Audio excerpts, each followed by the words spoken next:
बातमी आहे नागपूरमधून। नगरपरिषद निवडणुकीच्या प्रचार सभेमध्ये भाजप आमदार आशिष देशमुखांनी विरोधकांना उघड धमकी दिली आहे। मुख्यमंत्री फडणवीसांचं हे सरकार असून ते नागपूरचे आहेत, त्यामुळे जास्त कराल तर कापून काढू अशी धमकी ही थेट आशिष देशमुखांनी केली आहे।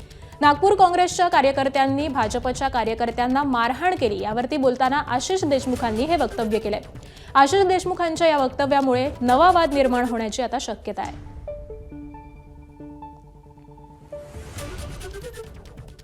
सर्जाला सांगून द्या, मला फलकून टाकील सर्जा तुले अर्धा। हे देवेंद्र फडणवीस साहेबांचं सरकार आहे। गृहमंत्री मुख्यमंत्री नागपुरातले आहे। जास्ती वळवळ केली तर फलकून टाकू तुले अर्धा। एबीपी माझा, उघडा डोळे बघा नीट।